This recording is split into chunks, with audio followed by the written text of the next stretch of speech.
তিনটা revenue system দেখছিলাম না, মনে পড়তেছে নি?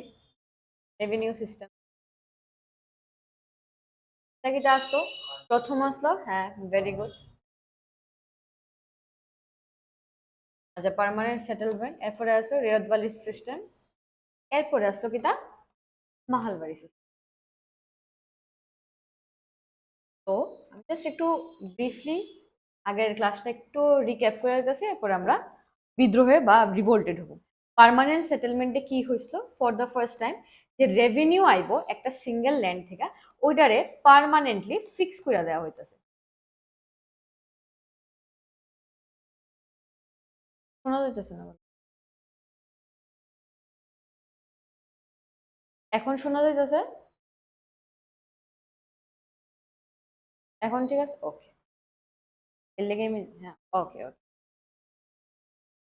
তো পার্মানেন্ট সেটেলমেন্ট যেটা কোয়া হয়তো চিরস্থায়ী বন্দোবস্ত, ওইটার মধ্যে রেভিনিউ যে আইতো বা ট্যাক্স যে কালেক্ট করা হইতো একটা এরিয়া থেকে, ওইটারে ফিক্স করে দেওয়া হইতো।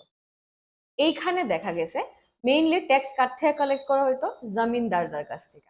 এবং তারা ফর দ্য ফার্স্ট টাইম হিস্ট্রিতে ল্যান্ড ইনহেরিট করার একটা রাইট পাইছে, তারা ল্যান্ড রাইটস পাইছে, যে তারা ল্যান্ডটা তারা যদি চায় অন্য কাউরে রেন্টে দিতে পারে, সেল করতে পারে, ডোনেট করতে পারলে ডোনেটও করতে পারে। এটা তারা দেখার বিষয় না, তুমি তোমার জায়গা বা ল্যান্ড নিয়ে কি করবা, এটা ব্রিটিশ ইস্ট ইন্ডিয়া কোম্পানির কিছু যায় আসে না। এরপরে এটা কে জানি করছিল? কোন গভর্নর জেনারেল মনে আছে? Lord Cornwallis, very good, Lord Cornwallis. Next আইসে রৈয়তবাড়ি সিস্টেম। এটা আইসে কোন এরিয়াতে? এটা মেইনলি মাদ্রাস, বোম্বে, এইসব মানে নিচের যে জায়গাটি সাউথের দিকে, এইসব এরিয়াতে এটা বেশি আসলো। এইখানে জমিনদার আসলো না, আসলো ডাইরেক্ট পেজেন্ট, যারা কোয়া হয়তো রিয়টস বা রাইয়টস। তারা থেকে ডাইরেক্ট তারা ট্যাক্স বা খাজনা কালেক্ট করতো। এটা জানি কে আনছিল রেয়াদবাড়ি সিস্টেমটা? Munro, very good. নেক্সট আইসে মাহালবাড়ি সিস্টেম। এইটা আসলো উপরের দিকে, মনে রাখবা, পাঞ্জাব এরিয়াতে, সিন্ধ এরিয়াতে, প্লাস আসলো ইউপি এরিয়াতে।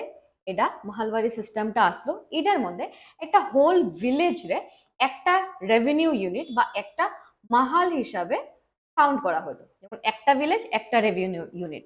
এইখানে তারা এগ্রিমেন্ট করতো এবং কালেক্ট করতো, ট্যাক্স কালেক্ট করতো, যে ভিলেজের হেড বা যারে কোয়া হয়তো কিটা লাম্বারদার, মনে পড়তেছে নি?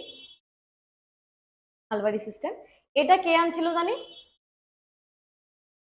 McKenzie, Lord Holt, Holt Mackenzie, Lord না, Holt Mackenzie, Holt Mackenzie Mahalwari system.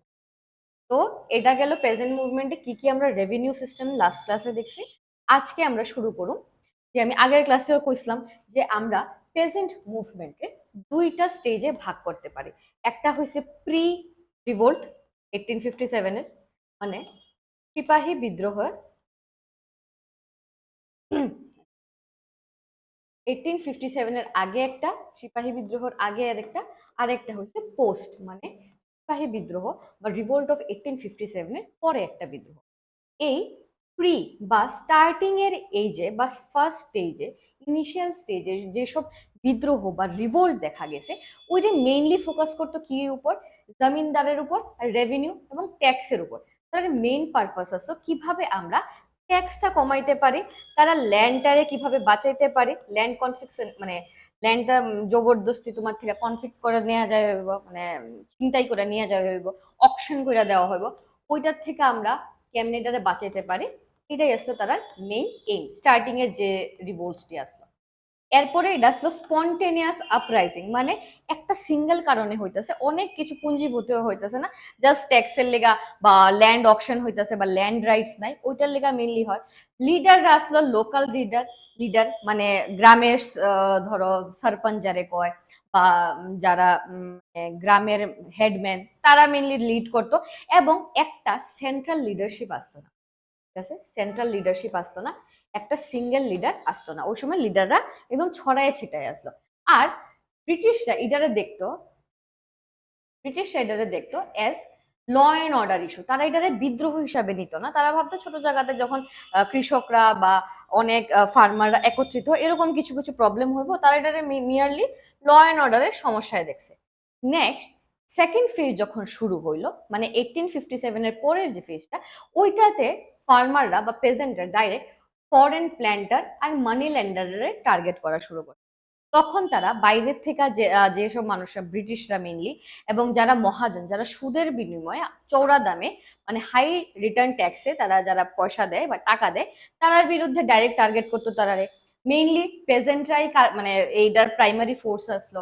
কিন্তু এই সময় ভালো ভালো লিডার আসতো, তারা সবাই একদম প্রমিনেন্ট প্রপার লিডার তারা পাইছিল, যেমন লেড বাই গান্ধীজি, সর্দার পটেলজি, তারার তারার নেতৃত্বে, তারার লিডারশিপ, তারা একটা সেন্ট্রাল আইডিয়া আসলো। ওটা ভালো লিডারশিপ পাইছে পরবর্তী স্টেজের যে রিভোল্টস হয়েছে ওইটা, ঠিক আছে। ও যেমন কিছু ইম্পর্টেন্ট রিভোল্ট আমরা নেক্সট ক্লাসে করব, ইন্ডিকো, খেদা, চম্পারণ, একা, বারদলি, সত্যাগ্রহ, অনেক কিছু আছে, এটি আমরা নেক্সট ক্লাসে করব। আজকের ক্লাসে আমরা শুরু করব সন্ন্যাসী রিভোল্ট থেকে, মানে 1857 এর আগে যে ইনিশিয়াল বা ফার্স্ট ফেজে যে ধরনের পেজেন্ট মুভমেন্ট হয়েছে ওইটার থেকে আমরা শুরু করব।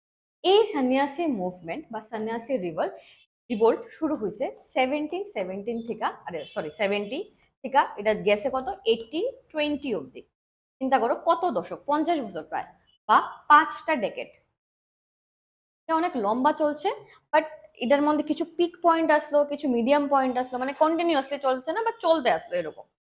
এর আগে সন্ন্যাসী রিভোল্ট জানানোর আগে আমরা জানি না লাই সন্ন্যাসী কেডা, হু আর সন্ন্যাসিস। আমরা সবাই জানি এই বর্ণ প্রথা করতে গাইছে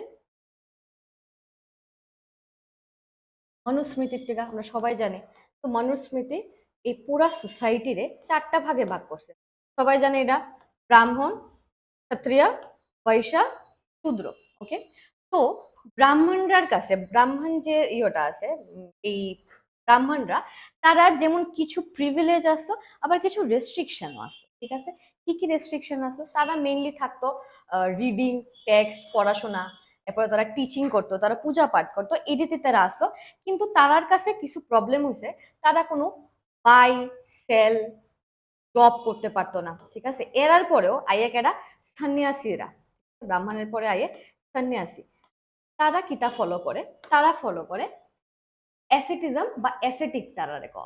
এটার মানে কি, তারা যত ওয়ার্ল্ডলি প্লেজার আছে, যত মানে মোহমায়া যারে কয়, সব কিছু ত্যাগ করছে। কিন্তু সন্ন্যাসী ধর্মের মধ্যেও একটা প্রবলেম আছে,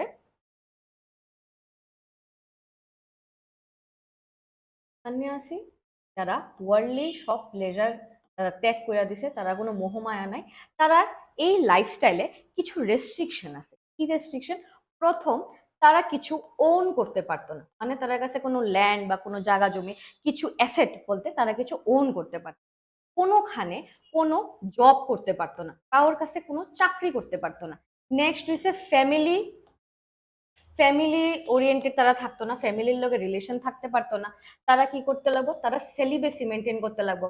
সেলিবেট, সেলিবেট মানে হচ্ছে ব্রহ্মচর্য, তারা ব্রহ্মচর্য পালন করতে লাগবো। আর আরেকটা ইম্পর্টেন্ট জিনিস যেটা আছে, সেটা হচ্ছে তারা কিভাবে জীবন যাপন করবো, আর্মসের উপরে, মানে ভিক্ষাবৃত্তির উপর তারা জীবন নির্বাহ করব। যখন তারা ভিক্ষাবৃত্তিতে তারা খাওন চাইবো, তারা মেইনলি ডেইলি কিতা করে, সন্ন্যাসীরা বিভিন্ন বাড়িতে বাড়িতে যায়, গিয়া কয় আমার আপনি যা দিবেন দেন। কেউ একটা রুটি দিল, খাবার দিল, যা দিব ওইটাতেই তারা খাইতে লাগবো। এক বাড়িতে 2বার যেতে পারতো না, এক জায়গাতে তারা বারবার যেতে পারতো না, এরপরে 5 বাড়ির বেশি একদিনে তারা মানে চাইতে পারতো না, ভিক্ষা চাইতে পারতো না, এমন অনেক রেস্ট্রিকশন আছে। এখন বেঙ্গলের যে সিচুয়েশনটা, ফেমিনকো বা এই হাই ট্যাক্সেসের লিগা, বেঙ্গলে কি হয়েছে, বেঙ্গলের যে পিজেন্টরা আছে বা যে যারা চাষিরা আছে, তারা তো নিজেই না খাইয়া মরতেছে, তারা ভিক্ষা দিব কেমনে, ঠিক আছে। একটা মানুষের কাছে নিজের বাচ্চারা, নিজের মা বাবারে খাওয়ানোর টাকা নাই, সে একটা সন্ন্যাসী আইলে ভিক্ষা কিভাবে দিব? তখন তারা যে পুরা যে সিস্টেমটা, সন্ন্যাসীর যে মেইন জায়গাটা, যেখানে তারা ভিক্ষাবৃত্তি বা আর্মসের মাধ্যমে তারা জীবনযাপন করতেছে, লিভিং করতেছে, তারা এটা কমপ্লিটলি ডিস্ট্রয় হয়ে গেছে গা এই ব্রিটিশ ইন্ডিয়ার লেগা। আরেকটা জিনিস আছে, এই সন্ন্যাসীরা মানে ব্রিটিশ যে ইস্ট ইন্ডিয়া কোম্পানি যারা আসলো তারা 99% বলতে গেলে তারা কিতা আসলো, খ্রিস্টান আসলো। খ্রিস্টানিটিতে সন্ন্যাসীর কনসেপ্ট নেই, তারা বুঝতেছে না সন্ন্যাসী কিতা, তারা আসলে কিতা। তো তারারে ইস্ট ইন্ডিয়া কোম্পানি সবসময় একটা সাসপিশনের নজরে দেখতো, এরা কেডা, এরা কেড়ে এমন ভাবে আছে, মানে একটা মানে সন্দেহের নজরে দেখতো। এর উপরে আরেকটা আমরা জানি, ইস্ট ইন্ডিয়া কোম্পানির মেইন উদ্দেশ্য কিতা, রেভিনিউ বা টাকা বা মানি। ঠিক আছে, তারা মেইন উদ্দেশ্য ইন্ডিয়ার থেকে এটা মানি কেমনে আনতে পারে। আর সন্ন্যাসী যে কমিউনিটিটা, এটা হয়েছে তারা লেগা চক্ষুশূল। না তারা টাকা দিতেছে, না তারা কিছু তারারে করান যাইতেছে, না তারারে মানে প্রেজেন্ট করে যাওয়ান দিতেছে, না তারারে কৃষি কাজ এগ্রিকালচার করানো যাইতেছে, না তারা থেকে কোনো রেভিনিউ পাইতেছে ইস্ট ইন্ডিয়া কোম্পানি। ঠিক আছে, দুরা ক্লিয়ার।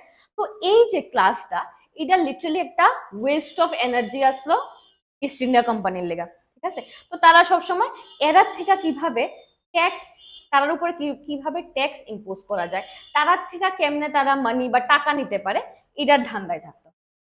এটা হয়েছে সন্ন্যাসীর একটা ব্রিফ একটা ইন্ট্রোডাকশন। এই যে পুরো রেজিস্ট্যান্টটা, এই যে সন্ন্যাসী বিদ্রোহটা, এটা মেইনলি কেডা লিড করছে, মেইনলি লিড বাই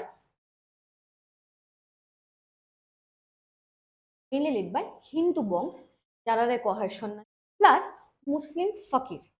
এই দুজনের মানে আইডিওলজি প্রায় সেম, জাস্ট রিলিজনটা আলাদা। ওকে, সন্ন্যাসীরা যেভাবে সিম্পল লাইফ করে যাপন করে, মুসলিম ফাকিররাও এরকম ভাবে সিম্পল লাইফ তারা করে, প্রেফার করে। এরপরে কি আসতো, ইকোনমিক ডেসপারেশন। এই খাইতে পারতেছে না যখন পেজেন্টরার অবস্থা খারাপ, তারা ভিক্ষা কেমনে দিব, এইটা একটা তারা বিশাল সমস্যা। একটা রিলিজিয়াস পার্সপেক্টিভ আইছে, কারণ সন্ন্যাসীর মুভমেন্টে সব জায়গায় যাইতে তার উপর একটা মানে একটা ইম্পোজ করা হইতো যে তোমরা সবখানে মুভ করতে পারতা না, ইজিলি তোমরা যাইতে পারতা না। তারা মুভমেন্টে রেস্ট্রিকশন করা শুরু করছে, প্লাস কিছু পিলগ্রিম ট্যাক্স দেওয়া, মানে ট্যাক্স ইম্পোজ করা শুরু করছে, যে তুমি যদি তীর্থ করতে যাও বা পিলগ্রিমেজ করতে যাও, তাহলে তোমার এই যেমন এই মন্দিরে গেলে তোমার 100 টাকা দিতে লাগবে, ওই মন্দিরে গেলে তোমার 50 টাকা দিতে লাগবে, এমন কিছু শুরু করছে। বটে এটা আমি আইতাছি পরের স্লাইডে। এর সময় দেখা যায়, ও আরেকটা জিনিস, সন্ন্যাসীরা আরেকটা মানে রুল অফ লিভিং কিতা আসলো, যে তারা নন ভায়োলেন্ট। ঠিক আছে, নন ভায়োলেন্সে তারা প্রমোট করবো, তারা কোনো সময় হিংসা মারপিট এদিকে তারা জড়াই উঠতো না। তো এরকম যারা পুরা মানে পুরা কিতা কয়টারে পুরা আইডিওলজি নন ভায়োলেন্ট, তারা কিভাবে বিদ্রোহ অব্দি গেছে। ঠিক আছে, ওইটার কিছু প্রিভিয়াস প্রেক্ষাপট বা কিছু হিস্টোরিক্যাল কনটেক্সট আছে। প্রথমে আমরা দেখালাই 1757-এ ব্যাটেল অফ প্লাসি বা পলাশির যুদ্ধ।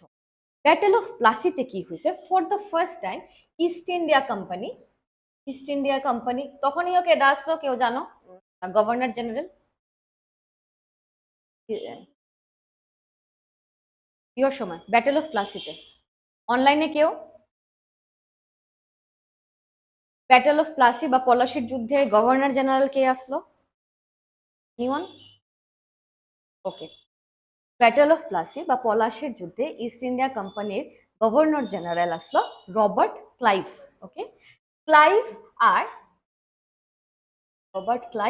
আর বাংলার নবাব সিরাজউদ্দৌলার মধ্যে একটা ফাইট বা একটা হয়েছে, ব্যাটেল হয়েছে। ওইটার মধ্যে তাইনের যে সেনাপতি আসলো মীর জাফরের বিট্রিয়ালের লেগা এই বাংলার নবাব সিরাজউদ্দৌলারে প্রথমে ক্যাপচার করা হয়েছে, এরপর তাইনারে মারা দেওয়া মানে মাইরা লাওয়া হয়েছে। এই ব্যাটল অফ প্লাসি এতটা ইম্পর্টেন্ট কেন, কারণ এটাই আসলো প্রথমবার যখন ব্রিটিশরা পলিটিক্যাল রাইটস পাইছে, পলিটিক্যাল রাইট। এর আগে ব্রিটিশরা জাস্ট এক্সিস্ট করতো, বাট এই ব্যাটেল অফ প্লাসির পরে তারা ফর দ্য ফার্স্ট টাইম পলিটিক্সে ঢুকছে। এই বাংলা ক্যাপচার করা অনেকটা ইম্পর্টেন্ট আসলো, কারণ বাংলা আসলো one of the most important provinces আগের ইস্ট ইন্ডিয়া মানে ইয়োর সময় কলোনিয়াল রুলের আন্ডারে, মানে এরও আগে। তো যেহেতু তারা বাংলা ক্যাপচার করতে পারছে, তখন তারা এইখান থেকে এই বাংলার থেকে পুরা ইন্ডিয়াতে ধীরে ধীরে তারা পলিটিক্যাল পাওয়ার ছড়াইছে। ওকে, এটা একটা ইম্পর্টেন্ট কারণ আসলো। নেক্সট হইছে মানে স্টার্টিং এর দিকে সন্ন্যাসীরা কিছু রেজিস্ট্যান্স দেখাইছে, কিছু বিদ্রোহ দেখাইছে একদম ইনিশিয়াল টাইমে। এটাও তখন কখন হয়েছে, যখন ব্যাটেল অফ বক্সার হয়েছে। ব্যাটেল অফ বক্সার 1764-এ যখন হয়েছে, তখন তারা ইস্ট ইন্ডিয়া কোম্পানি কি পাইছিল, revenue rights. For the first time revenue rights পাইছে। প্রথমে তারা পলিটিক্যাল অ্যাডভান্সমেন্ট গেইন করছে যে আমি এই এরিয়ার আমার পলিটিক্যাল পাওয়ার আছে, রাজনৈতিক আছে, ক্ষমতা আছে। এরপরে ব্যাটেল অফ বক্সারের পরে তারা অর্থনৈতিক ক্ষমতাও গেছে, মানে বাংলাটা পুরা তারা ক্যাপচার করে লিছে। এরপরে আইছে 1770 ফেমিন, বেঙ্গল ফেমিন। এটার মধ্যে 1/3 পপুলেশন অফ বেঙ্গল বা প্রায় 10 মিলিয়ন, মানে কি 100 কোটি, আরে সরি 100 লাখ, 100 লাখ মানে কিতা 1 কোটি, 1 সিআর, 1 কোটি মানুষ ওই এই ফেমিনে, গ্রেট ফেমিন অফ বেঙ্গলে মারা গেছে। ভীষণ খারাপ অবস্থা আছে। এবার 1770 to 800 এই সময় কিছু মানে এসকেলেশন হয়েছে ট্যাক্স কালেক্টরের উপরে, ট্রেজারির উপরে। এটি আমরা দেখুন সামনের স্লাইড। তো রুট কজেস, এই যে রিভোল্টটা হচ্ছে সন্ন্যাসী রিভোল্টের কিছু রুট কজ কি কি আসতো? প্রথম যেটা সব ইয়েতে আসতো, সব প্রেজেন্ট মুভমেন্টে, হেভি ট্যাক্সেশন, খুব উঁচা দামে, মানে খুব উঁচা মানে রেটে তাদের থেকে ট্যাক্স নেওয়া হয়তো। ফার্মার আর জমিনদাররা এই ট্যাক্স রিপে করতে না পায়, এই ট্যাক্স পে না করতে পায়, নিজের জমি গেছে গা, অকশন হয়ে গেছে গা। এরপরে রিলিজিয়াস গ্রুপরে কওয়া হয়েছে তোমরাও ট্যাক্স দিবা, এবং তারা অন্য খান থেকে আর্মস মানে ভিক্ষা করতেও তারারে হয়েছে তোমরা ভিক্ষা করতে পারত না, এরকম ভাবে রেস্ট্রিকশন দেওয়া হয়েছে। এরপরে দেখা গেছে আরো কিছু রিলিজিয়াস রেস্ট্রিকশন কিতা দেওয়া, মানে ইম্পোজ করছে সন্ন্যাসীদের উপরে, যে তোমরা সবখানে ফ্রিলি মুভ করতে পারত না, ফ্রি মুভমেন্ট করতে পারত না। এটা তারা যে ডাইরেক্ট স্পিরিচুয়াল প্র্যাকটিস আছে, সন্ন্যাস ধর্ম কিতা আছে, জায়গার জায়গার যাইব, বিভিন্ন তীর্থ করবো, ওইখান থেকে ভিক্ষা, এমনি তারা জীবন যাপন করে। তো তারা যে ডাইরেক্ট তারা কি করছে, তারা স্পিরিচুয়াল প্র্যাকটিস এটা বন্ধ করার চেষ্টা করছে। এরপরে আইসে গ্রেট ফেমিন অফ 1770, যেটা আমি কইলাম 10 মিলিয়ন অফ পিপল তারা মানে প্রাণ গেছে গা। এটা একটা ইন্ডিয়ার one of the deadliest famine আছে, প্রাকৃতিক বিপর্যয়। নেক্সট আসলো লোকাল সাপোর্ট। এই যে সন্ন্যাসী বিদ্রোহে শুধু সন্ন্যাসীরা পার্টিসিপেট করছে না, ওই এরিয়ার যে পেজেন্টরা আছে, সন্ন্যাসীরা সাথে পেজেন্টরা, স্মল ল্যান্ডলর্ড, ছোট ছোট ভূমিহার বা জমিদাররা, তারাও এটার মধ্যে যোগদান করছে। নেক্সট, এই যে সন্ন্যাসী রিভোল্ট, যদিও এটা পুরা ব্রিটিশ যে ইস্ট ইন্ডিয়া কোম্পানি যে রুলটারে উখড়াইয়া দিতে পারছে না, পুরা তারা ডিমলিশ করে দিতে পারছে না, স্টিল এটা খুব ইম্পর্টেন্ট রাষ্ট্র, কারণ এটা খুব one of the most initial, মানে একদম মানে একদম গোড়ায় যে রিভোল্টটি আছে, এর লেগা এটা খুব ইম্পর্টেন্ট আছে। এই রিভোল্টের কিছু প্রমিনেন্ট লিডার কারা কারা আছে? প্রথমে হয়েছে পণ্ডিত ভবানীচরণ পাঠক বা ভবানী পাঠক, এরা সবাই নাম শুনছো শিওর। ভবানী পাঠক কি আসলেন? তাই না আসলেন একজন ভূমিহার, ভূমিহার ফ্রম বক্সার। ভূমি মানে হয়েছে ল্যান্ড, হার মানে হচ্ছে ওনার বা ছোট ল্যান্ডলর্ডের মতো আসলেন। তাই নেই এই পুরা সন্ন্যাসী রিভোল্টের প্রিন্সিপাল হিরোর মতো আসলেন, প্লাস তাই নিয়ে এই রিভোল্টার ইন্টেলেকচুয়াল আর অর্গানাইজেশনাল লিডারশিপ দিচ্ছে, মানে এটার চিন্তাধারা কিভাবে এটা আগাইবে, এই চিন্তাশীলতাটা আর এটা সাংগঠনিক নেতৃত্ব, এই পুরা অর্গানাইজেশনাল লিডারশিপ পণ্ডিত ভবানীচরণ পাঠক বা ভবানী পাঠক। আরেকজন আসলেন মজনু শাহ ফকির। তাই নিয়ে মুসলিম সুফি সেন্ট হইয়াও তাই নিয়ে এই হিন্দু সন্ন্যাসীরা খুব সাথ দিয়েছেন এবং দেখাইছেন যে একটা কারণে যদি আমরা ফাইট করি তাহলে আমরা রিলিজিয়াসলি হারমোনি ভাবেও এটাতে ফাইট করতে পারো। মানে এখানে for the first time Hindu মুসলমান একসাথে পাশাপাশি লড়াই করছে, একটা ইউনিটি দেখা গেছে। নেক্সট হইছে আমরা লেজেন্ডারি দেবী চৌধুরানী। তাই নিয়ে হইছে one of the first female soldier বা ফিমেল কি তাকে রিভোল্ট যে পার্টিসিপেট করছে, যে সময়ে মহিলারা ঘর থেকে বাইরে হওয়ার রাইট আসতো না, ওই সময় দেবী চৌধুরানী তাইলে এই সন্ন্যাসী রিভোল্টে পার্টিসিপেট। আরো কিছু ভালো লিডার হয়েছে মুসা শাহ আর চিরাগ আলী। এই বেঙ্গল ফেমিন একটা আসতো লিড দ্য ফিউজ, মানে একটা জিনিস দেখবা যখন আমরা ভিতরে অনেক কিছুর লেগা অনেক মানে ক্ষোভ জমা হইতে হইতে একটা পয়েন্ট থাকে, একটা থ্রেশহোল্ড পয়েন্ট থাকে, ওইটার পরে মানুষ হয় না অহন মানে জল মাথার থেকে উপরে গড়ায় গেছে, অহন আমরা কিছু করতে লাগবো। এই বেঙ্গল ফ্যামিনটা আসলো ওই ফিউজের মতো, এটার পরে মানুষ একদম মানে পিক গেছে গা এই সন্ন্যাসী রিভোল্ট। এটা একটা ডেডলিয়েস্ট ক্যাটাস্ট্রফি আসলো রেকর্ডেড ইন হিউম্যান হিস্ট্রি। পুরা 1/3 পপুলেশন এখানে মারা যাইতেছে, বেঙ্গলের পপুলেশন না খাইয়া মরতেছে। ওই টাইমেও ইস্ট ইন্ডিয়া কোম্পানি কি করছে, তারা যে রেভিনিউ ডিমান্ড বা ট্যাক্সেশন এটার কোনোভাবে কম করছে না, তারা এটা সেম রাখছে এবং অনেক জায়গাতে এটা আবার বাড়াইও দিছে। মানে এরকম একটা অবস্থায় যখন মানুষ না খায়া মরতেছে, 10 মিলিয়নের মতো মানুষ নিজের প্রাণ হারাই দিছে, আধা মানুষ চলতে পারতেছে না, এই সময় ব্রিটিশ ইন্ডিয়া ইস্ট ইন্ডিয়া কোম্পানির উদ্দেশ্য হতো কিভাবে রেভিনিউ কালেক্ট করবো। এটার পরে মেইনলি সন্ন্যাসী মুভমেন্টটা পিকে গেছে। এটার কি কি ইম্প্যাক্ট আসলো এই সোসাইটিতে? প্রথমে হয়েছে একটা পলিটিক্যাল কনসিয়াসনেসের মানে সৃষ্টি করছে। মানে তারা বুঝছে যখন আমরা মংস বা পেজেন্টস বা সাধারণ মানুষ, সাধারণ ফার্মার একত্রিত হইয়া বা ইউনাইটেড ওয়েতে একটা রিভোল্ট করুন, তখন আমরা বিশাল একটা ইআইসি মানে ইস্ট ইন্ডিয়া কোম্পানির মতো বিশাল একটা ফোর্সের খেলাফে আমরা দাঁড়াইতে পারবো। এরপরে দেখা গেছে first time inter community unity, মানে হিন্দু মুসলমানের মধ্যে হিন্দু সন্ন্যাসী আর মুসলিম ফাকির একসাথে সাইড বাই সাইড এটা ফাইট করছে। নেক্সট দেখছে ইন্সপিরেশন ফর লিটারেচার। এই যে আনন্দমঠ একটা বিখ্যাত উপন্যাস আছে বঙ্কিমচন্দ্র চট্টোপাধ্যায়, যাতে আগেও কোশ্চেন নাই। এই আনন্দমঠটা বঙ্কিমচন্দ্র চট্টোপাধ্যায় এই সন্ন্যাসী রিভোল্টে নিয়েই লিখছে।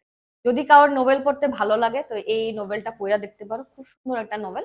এই আনন্দ মঠে তাই ফর দ্য ফার্স্ট টাইম বন্দে মাতারাম যে সংটা একটা পোয়েমের মতো তাই এটা লেখছে। আমরা বন্দে মাতারামের কই পাই মানে সোর্স সোর্স হইছে আনন্দমঠ যে নোবেলটা আছে বঙ্কিমচন্দ্র চট্টোপাধ্যায়, কিসের উপরে লেখা? এই সন্ন্যাসী মুভমেন্টের উপর বা সন্ন্যাসী রিভোল্টের উপরে লেখা। এটাই পরে হয়ে গেছে গা আমরা কিতা ন্যাশনাল সং, ন্যাশনাল সং বন্দে মাতরম। এরপরে দেখছে change in British policy. British policy কিভাবে চেঞ্জ হয়েছে? আগে ব্রিটিশরা ভাবতো এই ছোটখাটো পিজেন্ট মুভমেন্ট আমরা কি করতে পারবো, কিন্তু এরকম সন্ন্যাসী রিভোল্টের পরে তারা দেখছে যে না, এরকম ভাবে রিলিজিয়াস মুভমেন্টও আমরার উপরে একটা থ্রেট সৃষ্টি করতে পারে, একটা চিন্তার বিষয় হয়ে যেতে পারে। এরপরে তারা কইছে না, এটারে আমরা শক্তভাবে দমন করুম, এটার উপরে আমরা মোর টাইটার কন্ট্রোল রাখতে লাগবো। তারা নিজের পলিসিরে চেঞ্জ করছে।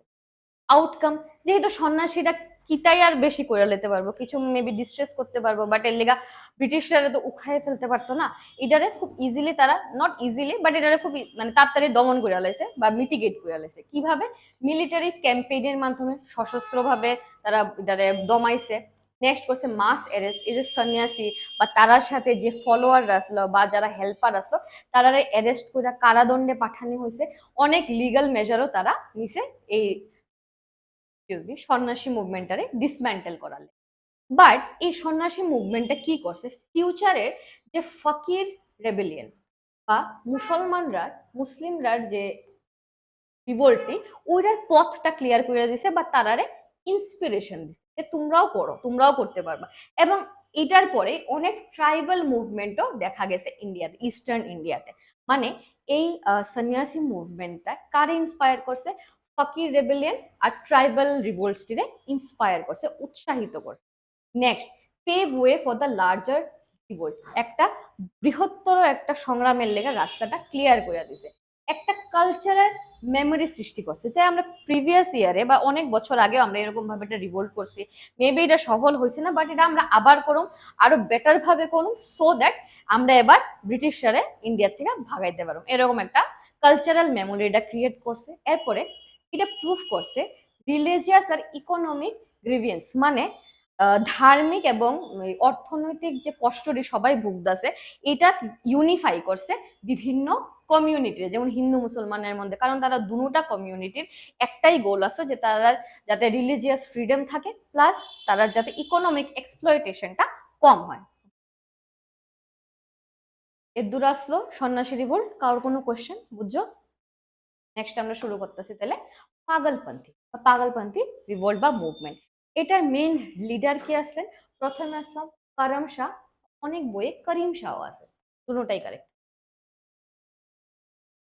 প্রথমে করম শাহ আছে। ওকে, তো লিডার্স কে আছে? করম শাহ এবং তারই ছেলে টিপু শাহ। প্রথমে তাইনে ফাউন্ড করছে, তাইনে শুরু করছেন, কিন্তু এরপরে তাইনের ছেলে টিপু শাহ এটারে কন্টিনিউ করছেন। কোন জায়গা হচ্ছে পাগলপন্থী এই মুভমেন্টটা? Mymensingh and Sherpur region of Bengal. এটা আছে প্রেজেন্ট ডে বাংলাদেশে, বাংলাদেশে এই দুইটা এরিয়া আছে। এই দুইটা এরিয়া এই প্রেজেন্টে বাংলাদেশে আছে। তারা করছে হাজং এবং গারো কমিউনিটি। এটা এখনো নর্থ ইস্টার্ন এরিয়াতে অনেক প্রিভেলেন্ট আছে এই দুইটা কমিউনিটি। এরা মেনলি এটারে লিড করছে। এটারে কইতে পারো একটা ট্রাইবাল প্রেজেন্ট মুভমেন্টও কোয়া যেতে পারে, যেহেতু এটা ট্রাইবালরাও ইনিশিয়েট মানে ট্রাইবালরা ইনিশিয়েট করছে, লিডারশিপ আসলো, এর লেগে এটারে একটা ট্রাইবাল প্রেজেন্ট মুভমেন্ট আমরা কইতে পারি। এইখানে কি করছে, under the leadership of Tipu Shah, Karam শাহের ছেলে, এই মুভমেন্ট আসতো একটা আর্ম স্ট্রাগল, মানে একটা সশস্ত্র রিভোল্ট আসতো কার এগেনস্টে, ব্রিটিশ আর জমিনদারসরার খেলাফে। ঠিক আছে, এই পাগলপন্থী তারা কিতা ফলো করতো, তারা ফলো করতো একটা ব্লেন্ড অফ হিন্দুইজম, সুফিজম আর অ্যানিমিজম। অ্যানিমিজম মানে হচ্ছে যারা নেচারে ওয়ার্শিপ করে, নেচারে ওয়ার্শিপ করে, তারা ভাবে যে নেচারের মধ্যে অনেক ফোর্স আছে। তারা দেবদেবীর পূজা করে না, যেমন তারা পাহাড়ে পূজা করে, তারা সূর্যরে, আকাশে, মানে জল রে, বৃষ্টিরে, এরারে পূজা করে। তারা নেচারে খুব সিক্রেট মানে অ্যানিমিজমে। তো পাগলপন্থীরা খুব নন ভাইলেন্ট আসতো, তারা ভাবতো যে সবাই শান্তি মতে নন ভাইলেন্স ওয়েতে একসাথে বসবাস করা যায়। কিন্তু স্টিল যখন তারারে কম মানে কন্টিনিউয়াস এক্সপ্লয়েট করা হইতেছে, তারা রিলিজিয়াস ভ্যালুস আর নিজের পেজেন্ট রাইট রে বজায় রাখার লেগা তারা এই রিভোল্টটা করছে। এটার কি কি কজেস আছে, সিমিলারলি সব পেজেন্ট মুভমেন্টে যে কজেস থাকে একটা fix, harsh taxation by British, operation by zamindar, মানে জমিনদাররা যে শোষণ করতেছে এক্সট্রা ট্যাক্স নেওয়ানোর লেগা, force collection of rent and property seizure, যদি রেন্ট কালেকশন না হয় টাইমলি, তাহলে তার উপরে অত্যাচার করা হইতেছে এবং তারা যে প্রপার্টিটারে সিজ করে নেওয়া হইতেছে। ঠিক আছে, এরপরে ইকোনমিক ডিস্ট্রেসে অনেক ওয়ার হয়েছে, এক্সপ্লয়টেশন অফ পেজেন্টস আর ট্রাইবাল কমিউনিটিস, কিন্তু বুঝছই নেক্সট দেখাই। এই যে পাগলপন্থীর যে মুভমেন্টটা হয়েছে, এটা ব্রিটিশরা কিভাবে দমন করছে বা কিভাবে ডিসমিস করছে। টিপু শাহ এবং তার ফলোয়ারলে 1833-তে তারা ক্যাপচার করে লাগছে এবং তারা ট্রাই করা হয়েছে, ট্রায়াল দেওয়া হয়েছে, মানে তারারে মুকদমা চলছে তারার খেলাফে। এই যে পুরা পাগলপন্থীর যে এই রিভোল্টটা হয়েছে, ওই সময় গভর্নমেন্ট কিছুটা মিটিগেট করছে তারা ডিমান্ডসে, রেন্ট রে কিছুদিনের লেগে কমাই রাখছে, পরে এটা আবার মানে রিভাইজ করে তারা আবার জাগাত দিছে গা, বাট কিছুদিনের লেগে তারা এটা কমাই দিছে। আচ্ছা, এটাই আসলে পাগলপন্থীরা কিভাবে তারা দমন করছে, তার বেশি ইম্পর্টেন্ট কিছু না, ডিটেলসে যেতাম না। নেক্সট আই রংপুর রিবেলিয়ন, বা এটার আরেকটা নাম হয়েছে রংপুর ঢিং, দুটোটা সেম কথা। ঢিং মানে হয়েছে রেবেলিয়ন বা কোনোখানে কোনো রায়েট, এটারই ঢিং কওয়া হয়।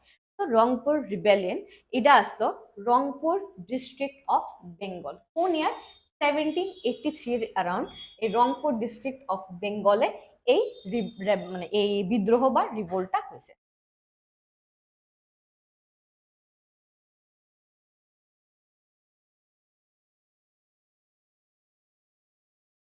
এই রিভোল্টটা রেবেলিয়ন আসলো one of the first major uprising, এর লেগে এটা ইম্পর্টেন্ট।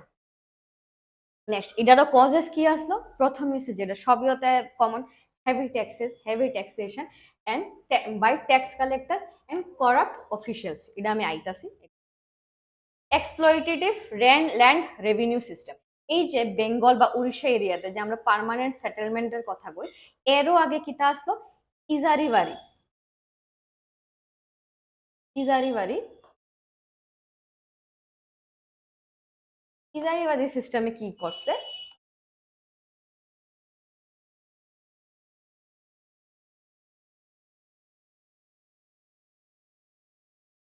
এই সিস্টেমে ধরো একটা ল্যান্ড আছে, এই ল্যান্ডের জমিনদার কারে বানাইবো, এটার লেগে ব্রিটিশরা কিতা করতো, অকশন করতো। ঠিক আছে, অকশন মানে নিলামি টাইপ করতো।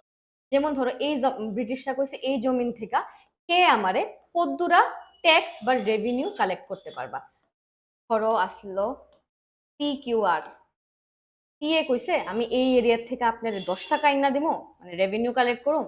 কিউ কইছে আমি 20 টাকা আইনা দিব, আর কইছে আমি তো 5 টাকার বেশি আনতে পারতাম। তখন এই ইজারি বাড়ি সিস্টেমে এই যে ল্যান্ডের যে ওনারশিপ বা জমিনদারি পৌঁছে যাবো গা এই কিউ এর কাছে, কারণ সে হাইয়েস্ট বিড করছে। এটাই হচ্ছে ইজারি বাড়ি সিস্টেম। এইখানে আবার একটা ক্যাচ আছে, কিটা,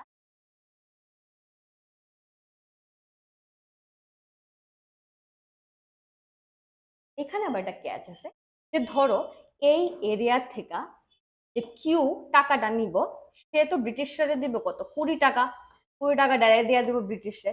সে যদি এখন গ্রামবাসীর থেকে বা ওই এরিয়ার ফার্মার থেকে হে যদি 25 টাকা নেয়, তাহলে তো এই 5 টাকাও তেল লাভ। যদি এখান থেকে সে ফোর্সফুলি 30 টাকা নিতে পারে, তাহলে এই 10 টাকা হের লাভ। তখন এই কিউ কিতা করছে, ওই এরিয়ার মানুষে আরো বেশি এক্সপ্লয়েট করা শুরু করছে। অনেক ভাবে তারা মানে টর্চার করা হইতো, তবু তারা কইতো তোমরা আরো রেন্ট বাড়াও, তোমরা আরো ট্যাক্স বাড়াও, এমন কইরা কইরা তারা এই ওর উপর, এই পেজেন্টটার উপর আরো অত্যাচার শুরু করে।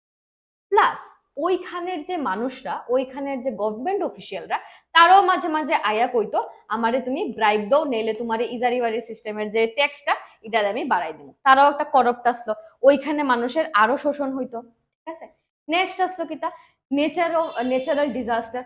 আমরা যেহেতু জানি যে কোনো একটা এগ্রিকালচারাল মানে ইয়েতে, মানে এগ্রিকালচারে সবকিছু খুব আনসার্টেন হয়। হঠাৎ বৃষ্টি হইতে পারে, হঠাৎ খরা হইতে পারে, কোনো একটা কীট পতঙ্গ বা একটা উইড হয়ে সব ফসল নষ্ট হয়ে যেতে পারে, সব সময় ফলন সেম থাকে না।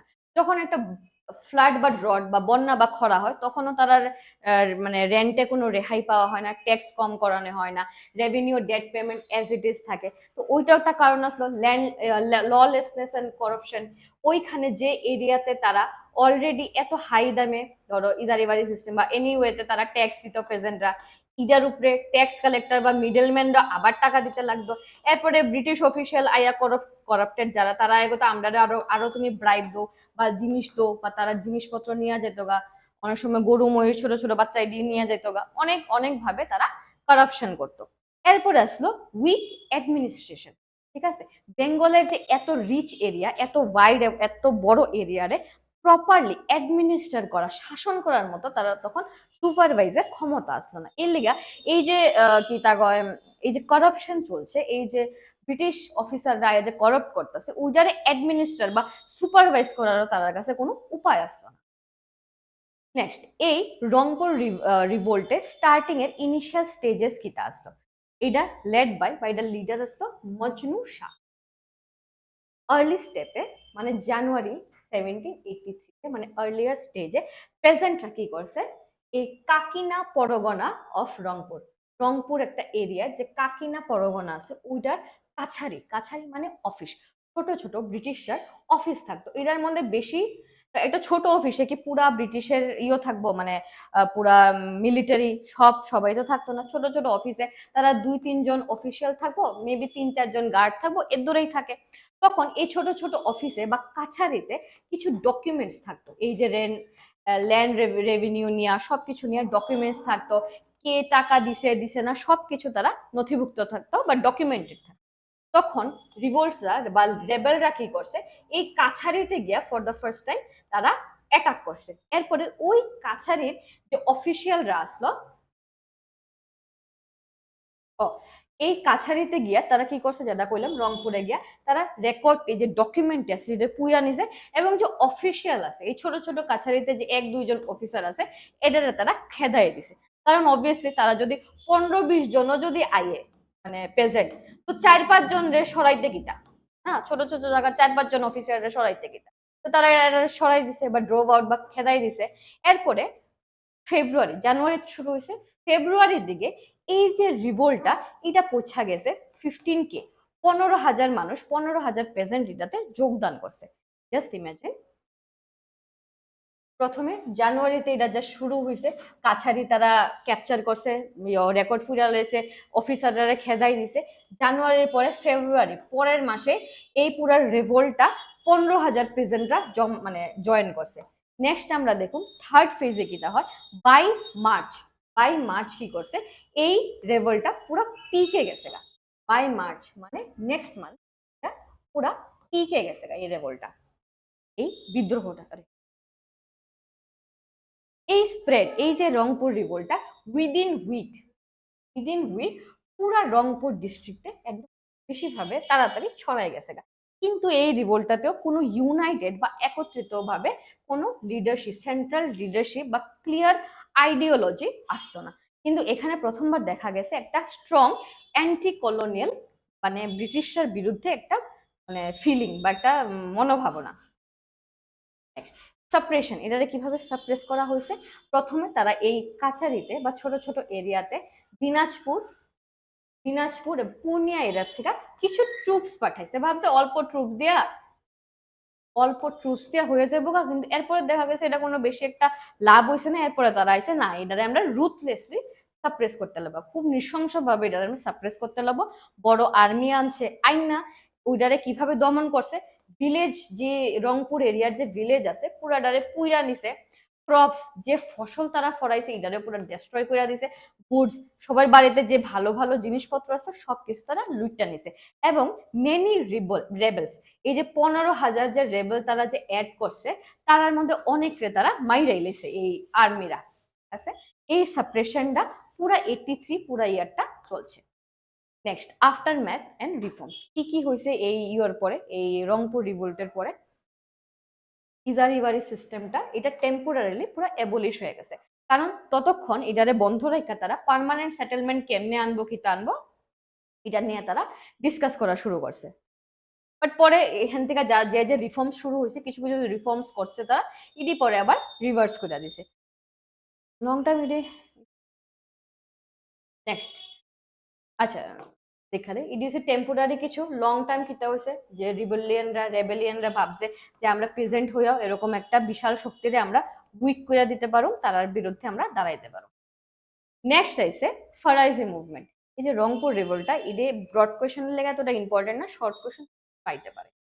এখন অব্দি আমি কোনো এক্সামে এটার শর্ট নোট বা এরকম আমি কিছু দেখছি না, তবু সবকিছুই আমরা কভার করুন দেখা পড়া, মানে সবটাই আমি পড়াইতেছি।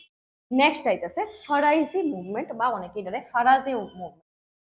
ফারাইজি টার্মটার মানে হয়েছে এরকম মুসলিম যে এটা কই থেকে আইছে, ফারাইজ একটা আর অ্যারাবিক ওয়ার্ড আছে এটার থেকে আইছে। ফারাইজি কারা? যারা হচ্ছে এরকম মুসলিমরা যারা ইসলামে যেসব ডিউটি প্রেসক্রাইব করা আছে, ইসলামের কিভাবে মানে দৈনন্দিন জীবনে ডে টু ডে লাইফে তুমি কেমনে বাঁচবা, কি কি করবা, সবকিছু খুব সুন্দরভাবে ডিটেল ভাবে তারা প্রেসক্রাইব করে রাখে যে এই তোমার কাজ, এটা ভালো মুসলিম, এটা গুড মুসলমানের কি কি কর্তব্য সবকিছু তারা লেখা থাকে। তো ফারাইজে কারা? যারা এই ইসলামে যে প্রেসক্রাইব ডিউটি আছে সবটিরে তারা ফুলফিল করে, তারারই কওয়া হয় ফারাইজি। এই ফারাইজি মুভমেন্টটা ফার্স্ট অফ অল আসলে একটা রিলিজিয়াস মুভমেন্ট, কিন্তু এরপরে এটা হইয়া গেছে গা পেজেন্ট মুভমেন্ট, এটা টার্ন হইয়া গেছে। এটা কোন সময় আসলো? এটা 19th সেঞ্চুরিতে এটা হয়েছিল, পিক গেছে 1838 টু 1857। কোন কোন এরিয়া এটা মানে কভার আসলো? প্রথমে আসলো ফরিদপুর, ফরিদপুর ডিস্ট্রিক্ট, ঢাকা, জেসর আর খুলনা। সবটি এরিয়া এখন আছে প্রেজেন্ট ডে বাংলাদেশে। প্রেজেন্ট ডে ফরিদপুর, ঢাকা, জেসর আর খুলনা। ফারাইজি মুভমেন্টের ইনিশিয়ালি তারা কি মানে এইম আসলো বা অবজেক্ট আসলো, তারা আসলো রিলিজিয়াস রিফর্ম, পিউরিফাই করা বেঙ্গলি মুসলিমরারে, যারে মানে বেঙ্গলি মুসলিমরারে পিউরিফাই করা, যাতে তারা কোরআনে যেসব মানে ইয়োডি যেসব হাদিস দেওয়া হয়েছে বা যেসব মানে কোয়া হয়েছে এই তোমারে ডিউটি প্রেসক্রাইব করছে ওইটারে যাতে তুমি ফুলফিল করো, ওইটাই আসতো এই রিভোল্টের ইনিশিয়াল অবজেক্টিভ। বাট এরপরে তারা মুসলিমরা এই পেজেন্ট বা অপারেশন বা জমিনদাররা এবং ব্রিটিশের খেলাফে এটা রূপান্তরিত হয়ে গেছে কি তাতে, পেজেন্ট মুভমেন্টে। ঠিক আছে, এই মুভমেন্টটা মেইনলি করা হয়েছিল এক্সপ্লয়টেশন থেকে নিজেরে বাঁচানোর লেগে, heavy taxation and forceful labour and land confiscation থেকে নিজেরে বাঁচানোর লেগে এটা পেজেন্ট মুভমেন্টে রূপান্তরিত হয়েছে। এই মুভমেন্টের দুইটা মেইন লিডার আসলেন। প্রথমে আসলেন হাজি শরিয়াতুল্লাহ, বাংলাদেশে তাইনের নামে একটা স্ট্যাম্পও আছে, গুগল করলে ফটো পাইবা। হাজি শরিয়াতুল্লাহ বাংলাদেশে স্ট্যাম্পও আছে, মানে তাদের কতটা ইম্পর্টেন্ট লিডার আছে ওইখানে। তো এই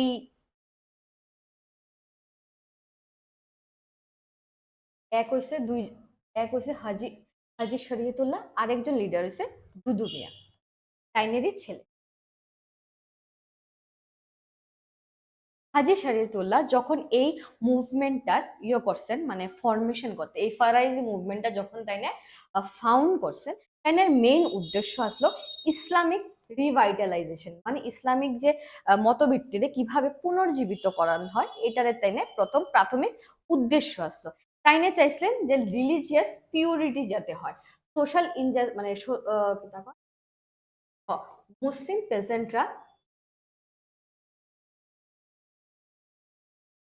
আচ্ছা না না না, ঠিক আছে, যাতে তারা আন ইসলামিক প্র্যাকটিসেস থেকে নিজেদের দূরে রাখতে পারে, ওইটা তাইনে মেইন চাইছেন।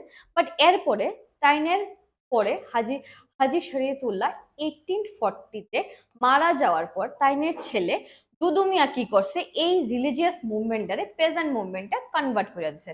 তাইনের মুভমেন্টটা কার এগেনস্টে আসলো? প্রথম আসলো জমিনদার আর ব্রিটিশ অপারেশনের খেলাফে।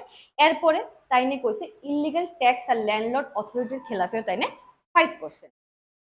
তাইনে মানতেন ইন হিজ ওপিনিয়ন যার ল্যান্ড মানে যে কাল্টিভেট করছে তার ল্যান্ড, ধরো এই ল্যান্ডটাতে যে পেজেন্টটা ফসল ফলাইছে এই ল্যান্ডটা তারই ওনারশিপ, এখানে আমি ব্রিটিশরারেও আমি টাকা দিতাম না, আমি জমিনদাররারেও আমি টাকা গেড়ে দিই। তাইনে চাইছিলেন একটা সেপারেট স্টেট বানাইবেন তাইনে ব্রিটিশ রুল টেরিটরির ভিতরে, যেটা হয়েছে না অবভিয়াসলি।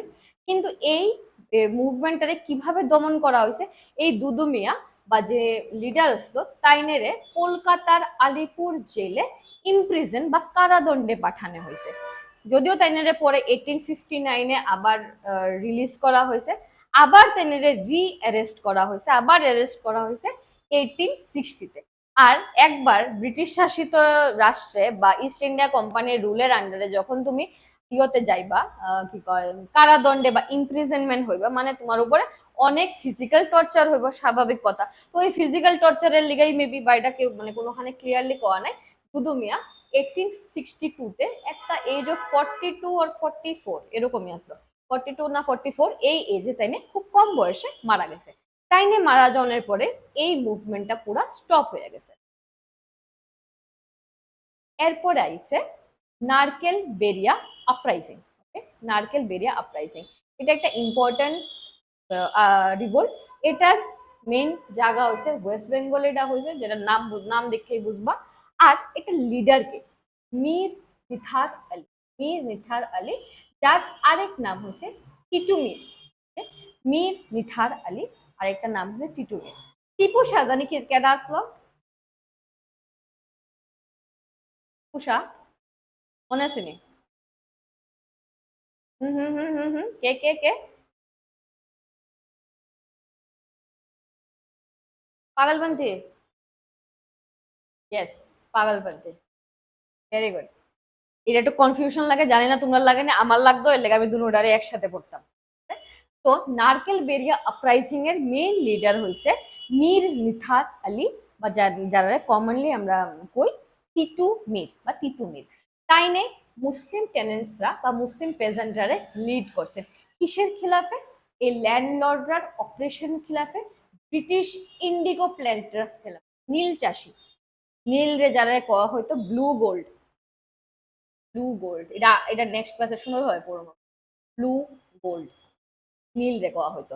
তো এই নীল ব্রিটিশ ইন্ডিগো প্ল্যান্টার্স এবং ল্যান্ডলর্ডরার খেলাফে এই তিতুমির মুসলিম যে টেনেন্টসরা বা পেজেন্টরা নিয়ে এই রেবেলিয়নটা বা এই আপরাইজিংটা করছে। তানের একটা মানে এটা একটা ইম্পর্টেন্ট কজ হয়েছে বা একটা ইমিডিয়েট কজ যারা কয়, এটা হয়েছে ইম্পোজিশন অফ বিয়ার ট্যাক্স। মুসলিমরা যারা আমরা ফারাইজিও কই, মানে যারা একদম ইসলামে যে নিয়ম ডিরে প্রেসক্রাইব করে, ওইটির মধ্যে একটা আছে বিয়ার্ড রাখতে লাগবে, ইসলামে তোমার বিয়ার্ড রাখতে লাগবে।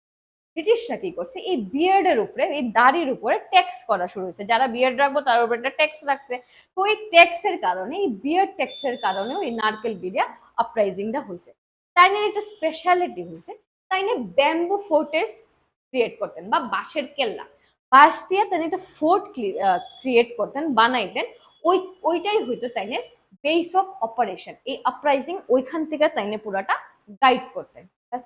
এরপরে নারকেল বেড়ে আপরাইজিং এ টিটু মে যখন কি করতেন, এই অপারেশনের খেলাফে লড়তেছেন, শেষে দিয়ে দেখা গেছে এই পুরা মুভমেন্টটা ওয়াহাবি মুভমেন্টে পুরাটা মার্জ হয়ে গেছে। এই মুভমেন্টের কোনো সাপ্রেশন হয়েছে না, কারণ এটা ফরে দিয়া ওয়াহাবি মুভমেন্টে ডাইরেক্ট মার্জ হয়ে গেছে, দুটোটা আলাদা নাই। তো এর লিগা এখানে আমরা কোনো সাপ্রেশনের কিছু দেখি। এটা হয়েছে একটা সিম্বল হয়েছে for resistant against both religious humiliation and economic exploitation, মানে বোথ ধার্মিক এবং অর্থনৈতিক শোষণের খেলাফে এটা একটা আপরাইজিং আছে। এইটুকুই আসতো আজকের ক্লাস। নেক্সট ক্লাস থেকে আমরা শুরু করুন এই আফটার সেকেন্ড ফেজটা, ঠিক আছে? ইন্ডিকোর থেকে আমরা নেক্সট ক্লাস থেকে শুরু করব। আবার একটু রিক্যাপ করে লেগে আজকে কিতা কিতা পড়ছি। প্রথমে পড়ছি আমরা সন্ন্যাসী রিভোল্ট, আমরা দেখছি এটা 5 দশক বা 50 ইয়ার্স এর মতো এটা চলছে, 1770 টু 1820 অবধি এই রিভোল্টটা চলছে। নেক্সট কি দেখছি যে সন্ন্যাসী কারা এবং কিভাবে তারা,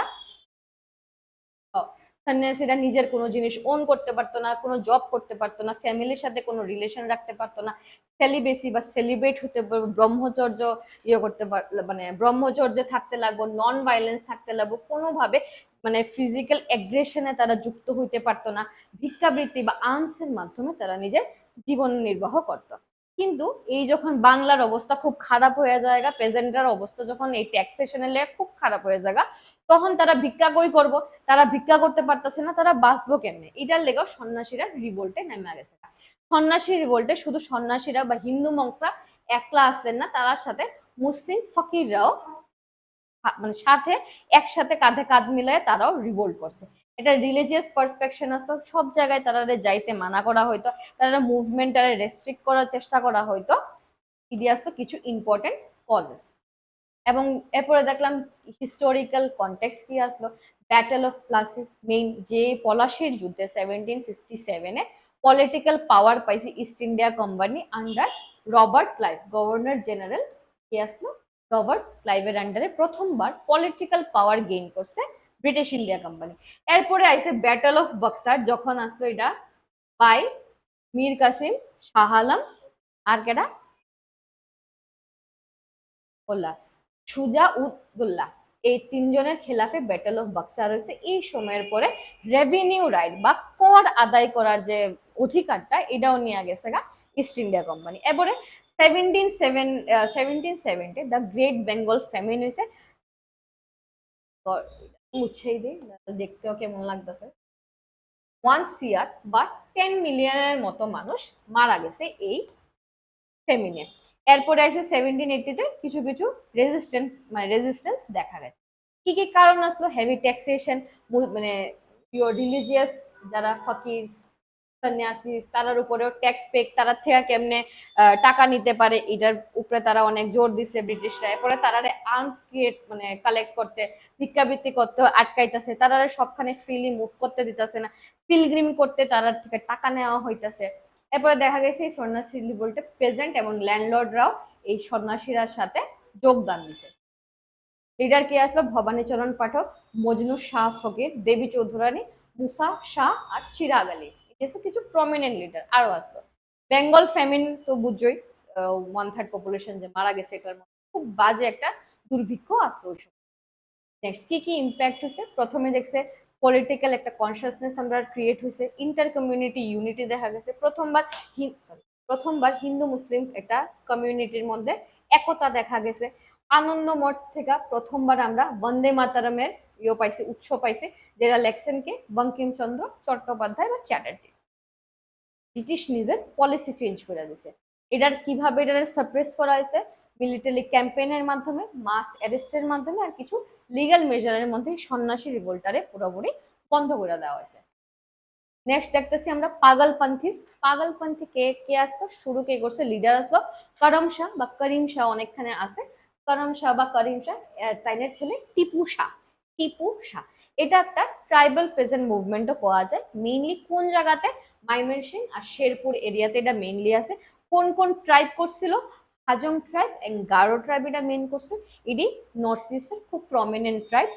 এখানে তারা মানতো এই হাজং আর গারো ট্রাইব বা পাগলপন্থীরা বিলিভ করতো কিসে, এটা unique blend of Hinduism, Sufism আর অ্যানিমিজম, মানে নেচারে পূজা করতো। তারা খুব নন ভাইলেন্ট আছে, ভাবতো যে সবাই মিল্লামিশা শান্তিপূর্বক ভাবে যাতে তারা বাঁচতে পারে।